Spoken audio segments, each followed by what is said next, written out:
فقط اپنے لیے مانگ رہے ہو یا سب کے لیے؟ جی سب کے لیے مانگو کہ خداوند عالم سب کو یہ موفق فرمائے اور ان مقامات مقدسہ کی زیارت سے آپ کو شرفیاب فرمائے۔ عزیزان گرامی، میں حیران ہوتا ہوں، شاید جتنے آنسو جنت البقیع میں بہتے ہیں اتنے آنسو مشہد مقدس میں نہ بہتے ہوں گے۔ اللہ جانے آپ میرے اشارے کو سمجھیں یا نہیں سمجھیں۔ مشہد مقدس ظاہری طور پر آباد ہے یا نہیں؟ روضہ امام رضا علیہ السلام کا پوری آن بان اور شان کے ساتھ آباد ہے یا نہیں؟ سب کچھ موجود ہے، سارے وسائل موجود ہیں، ہر قسم کی ظاہری آبادی موجود ہے، ہر قسم کی شان بان اور عزت موجود ہے، لیکن جب کبھی تجھے وہاں جانے کا روضہ نصیب ہو، اور اللہ آپ کو وہاں بھی جانا نصیب کرے کہ سب کو نصیب ہو، لیکن پھر بھی جب آنسو بہانے کا موقع آتا ہے تو جتنے جنت البقیع کی لٹی ہوئی قبروں کے کنارے آنسو بہتے ہیں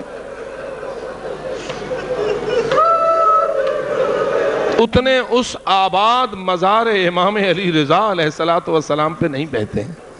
اور پوچھتا ہوں، آنسو جب بہتے ہیں تو خلوص قلب کی ترجمانی کرتے ہیں یا نہیں؟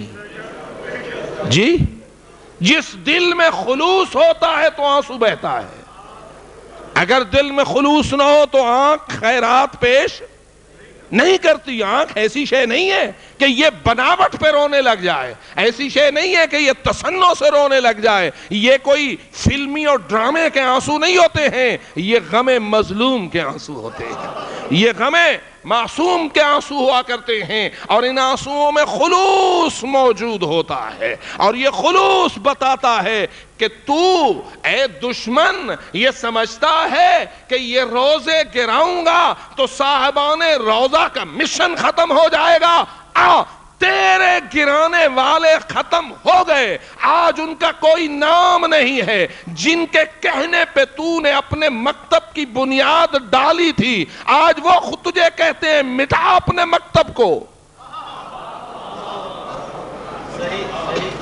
آج وہی تجھے کہتے ہیں کہ چھوڑ اپنی اس دہشت گردی کو۔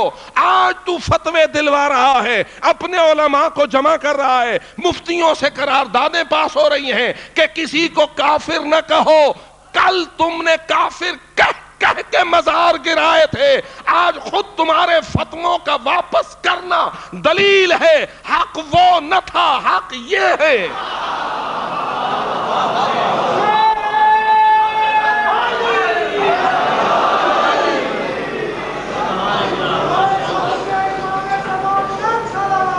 اللہم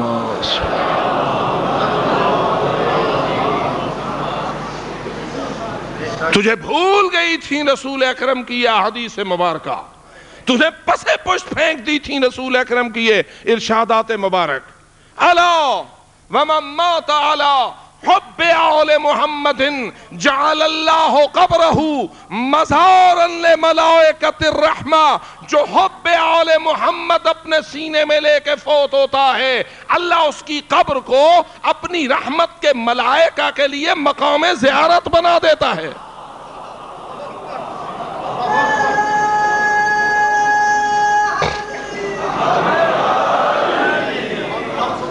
کس کی قبر کو مقام زیارت برائے ملائکہ رحمت بناتا ہے؟ کس کی قبر کو؟ من مات علی حب آل محمد، محب آل محمد کی میت پہ پڑی ہوئی مٹی کی ڈھیری، محب آل محمد کی لحد پہ جمع شدہ ایک خاک کا ڈھیر، مٹی کی ڈھیر کو رحمت کے ملائکہ اترتے ہیں عرش سے فرش کی جانب اور سلام و زیارت پیش کرتے ہیں اس مٹی کی ڈھیری کو جس کے نیچے وہ سینہ دفن ہے، جس سینے میں وہ دل ہے، جس دل میں حب علی ہے۔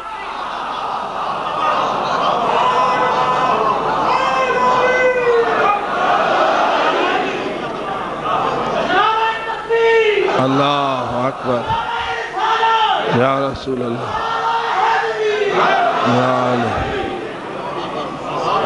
جب آل محمد سے محبت رکھنے والے کی مٹی کی ڈھیری کی یہ شان ہے تو بتا خود آل محمد کی مزار مبارک کی کیا شان ہونا چاہیے؟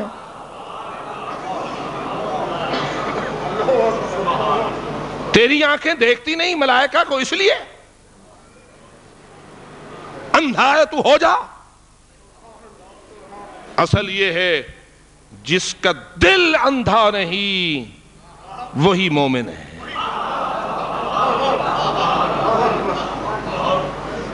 رسول اکرم کی حدیثیں دلوں کو نور بخشتی ہیں.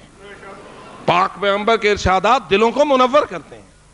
کیا خوبصورت جملہ ہے اور کس انداز سے میں کہتا ہوں محب آل محمد کو اپریشیٹ کر کے محب آل محمد کو خراج عقیدت پیش کر کے رسول نے متوجہ کیا ہے جب میری آل کے محب کی یہ شان ہے کہ ملائکہ عرش اس کی زیارت کرتے ہیں اس کی قبر کی تو بتا میرے علی کی کیا شان ہے میرے حسن کی کیا شان ہے اور ان کے قبور مقدسہ کی کیا عزت ہے. ظاہر میں تو دیکھے گا جب جائے گا جنت البقیع کے انشاءاللہ ضرور جائے گا تو دیکھے گا کہ مدینہ منورہ کی گلیاں مدینہ منورہ کے کوچے مدینہ منورہ کی مسجد اور اس کی مسجد کا بیرونی صحن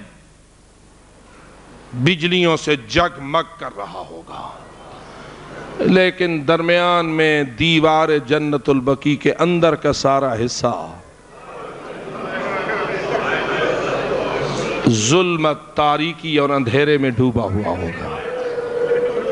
ظاہری وہاں کوئی چراغ بھی نہ جل رہا ہوگا لیکن تیرا کیا خیال ہے جہاں تو بلب نہ لگائے وہاں نور نہیں ہوتا؟ جہاں تو روشنی ظاہری قائم نہ کرے وہاں کوئی نور نہیں ہوتا نہ کائنات کے نوری جس مٹی کو سلام کرے وہ مٹی کتنا نور ہے.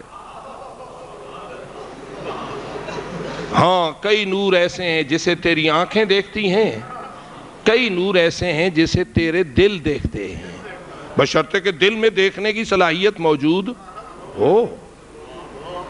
تو عزیزان گرامی بس آخر میں یہ بات کہتا ہوں ظالم ظلم کرتا ہے اس ظام کے ساتھ کہ ظلم مجھے اپنے مقصد میں کامیاب کرے گا اور مظلوم کو ہمیشہ کے لیے ختم کر دے گا لیکن رسول نے اپنی آل کو اور اپنی آل کے ماننے والوں کو یہ دستور دیا ہے کہ ظالم ظلم سے تمہیں اور تمہارے مشن کو مٹانا چاہے گا لیکن اصل دستور یہ ہے کہ ظلم سے حق نہیں مٹتا مظلوم کا صبر حق کو ہمیشہ زندہ رکھتا ہے.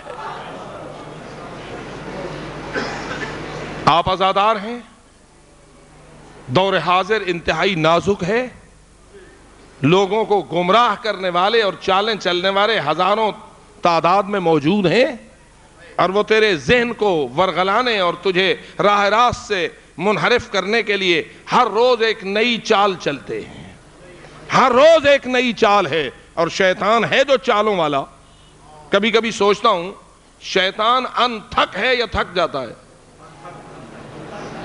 جی آخر 40-50 سال دے 60 سال دے 70 سال دے بیٹھے ہو ڈٹھے ہوئے کہ نہیں شیطان تھک کے جی ایڈی جو لمبی زندگی گزاری بیٹھے ہو شیطان نال کوئی جنگ شنگی ہے یا کوئی نہ جس کی شیطان کے ساتھ جنگ ہے وہ باواز بلند صلوات پڑھے.